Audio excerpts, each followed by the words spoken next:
sidekicks, often the underrated, underappreciated, and overlooked shadows of those they stand under.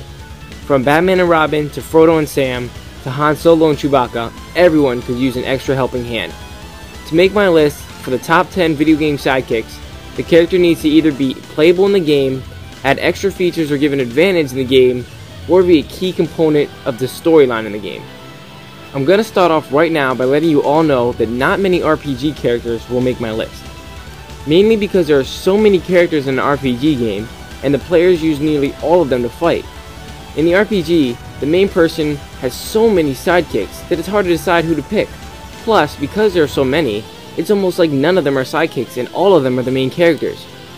Which is why RPGs are so personal to the player. Every person is important, and it doesn't seem like any of them are side characters. The sidekicks that made the final cut stick out in my mind as true companions to their captain. Without any further ado, here are my top 10 video game sidekicks. Ever since I laid my eyes on the opening scene of Ocarina of Time, I fell in love with Epona. Imagine playing Ocarina without her. Imagine playing Twilight Princess without her. Epona may be the best horse ever, but don't forget about Aggro, the horse from Shadow of Colossus, maybe the best game on the PS2. Aggro played a huge role in this game. Wander, the main character, uses this horse to defeat many of the Colossi bosses, as well as using Aggro for transportation. The love and affection from Link to Epona, and from Wander to Aggro is unmatched in gaming. Yup, I am a huge Mega Man fan, so you're probably thinking this is going to be Zero. Wrong. Rush? Wrong again. Proto Man? Okay, stop guessing. Yes, both Zero and Proto Man saved Mega Man's life, and Rush has been there for a while. But aren't you forgetting the creator of it all? That's right, Dr. Light. Dr. Light is the one who made Mega Man. He's the one who made Rush, Proto Man, and every other sidekick Mega Man has ever had. He's always there to give upgrades like a chargeable gun, more abilities for Rush, a double shot, and even the infamous Hadouken, which will take down even bosses with a single shot if your energy is full. More than any other character on this list, Mega Man relies on Dr. Light to come through. Dr. Light doesn't fight back like most sidekicks, but Mega Man will be lost without him. Who does Dr. Light remind me of again? He creates things, gives us goodies. Oh yeah. Hey, listen, hey, listen. Ah, Navi, you just don't know when to shut up, do you? But how can we blame you? You've always been there since day one. If Link doesn't know where to go, he could just call on you. Where to next? Gerudo Desert? Okie dokie. Hey, what's the weak point of Queen Goma? The eyes? Thanks, Navi. I heard you the first time. I got it. The eyes. Would you just leave me alone? Wait, come back. I'm sorry. Navi was really the best sidekick Link ever had. Or maybe not. Was the Twilight Princess better? Midna was way less annoying, but just as helpful. Plus, Midna has an amazing backstory. Maybe the most emotional character in any Zelda game. If it weren't for Midna, Link would probably be stuck as Wolf Link forever. Both Midna and Navi take the spot at number 8. They both gave Link just enough help to complete his incredible voyage. The legend just wouldn't be complete without these two pivotal characters. My only RPG character on the list, Frog from Chrono Trigger, is just way too cool to leave out. Whoever thought that amphibians with weapons would be some of the coolest characters period over the last few decades? Frog, whose real name is Glenn, is a 600 AD knight that was transferred to a frog by the Dark Wizard. He has a tremendous amount of experience and mentorship to Chrono's team that no one else could give. He's very strong, uses water powers, and an amazing sword that is strong enough to cut a mountain in half. Frog is my favorite RPG sidekick ever. He's a true knight that has dedicated his life to protecting the Queen and assisting Chrono on defeating Magus. Daxter, possibly the funniest video game character ever. On the other hand, Jack is pretty laid back. Jack and Dexter are great friends, but both of them get on each other's nerves all the time. They work well as a team in the game, and Daxter does a very good job with his comical relief role. Some sidekicks just aid the main character, but Jack probably couldn't have saved the world without Daxter's help. He is an important cog in the clock. He's absolutely hilarious, adorable, and annoying all at the same time. But that's why we love him so much. What about me? I helped get us here. Do you want to drive? Against that crazy loon arrow? No way! You got the handlebars, brother. And you'd better keep us alive or I will never speak to you again. Obviously. Cortana was the best AI the Master Chief could ask for. She's smart, quick thinking, and knows everything the Master Chief needs to know. Her backstory is gripping and amazingly done. Like Navi and Midna, Cortana is there to help Master Chief, except she goes even a little further.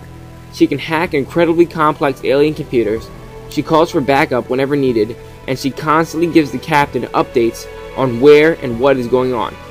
In Halo 2, Cortana tries to destroy the Halo, but she fails and is left with Gravemind, the most evil creature in the Halo series. In Halo 3, your whole mission is to save her. It's just not the same without her voice guiding you throughout the journey. Once saved, the Master Chief and Cortana go on the last mission to stop the Prophets once and for all. Together, they get lost in the wilderness of space, and together, they finish the fight. If we don't make it, We'll make it. it's been an honor serving with you, John. Miles Tails Prower is one of the most recognizable sidekicks in video games. The two-tailed fox is just as fun to use as Sonic, if not more fun. His ability to fly allows him to get out of a pickle or go to secret high places. He's Sonic's best friend. Tails supports Sonic side by side in many of his adventures, and he also builds mechanical creations to help him. Tails' first appearance in a video game was Sonic the Hedgehog 2, which was my first Sonic game I ever played. I often used Tails over Sonic because I loved his ability to fly. Then, in Sonic 3, Tails was able to pick up Sonic and take him to higher levels, where Sonic could not reach. As seen in the games and the cartoons, Sonic and Tails get along together really well. Sonic has many sidekicks, including Knuckles, Big, Amy, and Blaze, but I'm sure if Sonic could choose one out of all of his sidekicks, out of all his friends, Tails would be his man.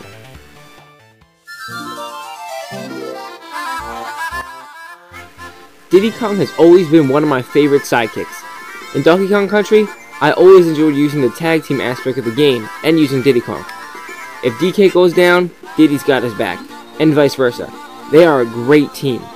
Then, in DK Country 2, Donkey Kong gets captured by King K. Rool, and Diddy Kong saves the day. That's the evidence of a fantastic sidekick. Wait, where have I seen that before? Later on, Diddy got some awesome upgrades with weapons like the Peanut Pop Gun and Rocket Barrel Boost. Of all the sidekicks on my list, DK and Diddy probably have the best teamwork together. That reason alone should put them high on any list.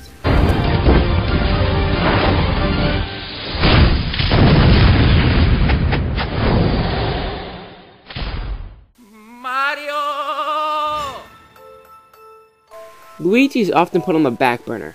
He's the other brother in the Mario Brothers. The little brother, the weaker one, the cowardly one, the geeky one. But wait a minute, was he always like this? No. In the early Super Mario titles, Mario and Luigi didn't have any personality. They were just two brothers saving the world. Only recently has Nintendo given Luigi his cowardly persona. In the Mario and Luigi series, he is very scared. In Paper Mario, he's a bit more laid back, and in Mario Galaxy, he is ready to help, but still a bit scared. I've come to the conclusion that two things scare Luigi: ghosts and Bowser. I'm not gonna blame him for that. Oh, stop crying. Luigi's faster than Mario, he can jump higher than him, and he has saved Mario's butt plenty of times. So all of Luigi's geeky characteristics and his amazing attributes cross each other out. He would be the best sidekick of all time, but he wouldn't even exist if it weren't for my number one. It's pretty much a known fact. Mario is the most popular video game character of all time. But imagine if Mario had died as a baby, and Luigi had been trained under Kamek to be a minion under Bowser, who would now have free roam under the Mushroom Kingdom. Yeah, it's an ugly thing to imagine. Yoshi made his video game debut in Super Mario World. Yoshi was an instant hit in this game, which he carried Mario and Luigi all the way through the fantastic journey. Although he never entered any castles or ghost houses. Maybe he was scared, which is kinda odd because he was a brave little dinosaur in Super Mario World 2, Yoshi's Island. In this game, Yoshi saved Baby Mario and Luigi and saved the Mushroom Kingdom. Thank you, Yoshi, for saving Mario and Luigi, the greatest video game characters of all time. Without you, we wouldn't have the greatest Goomba gashing, Koopa smashing, Piranha thrashing, Shy Guy slashing, Chain Chomp dashing, Bowser bashing duo of all time.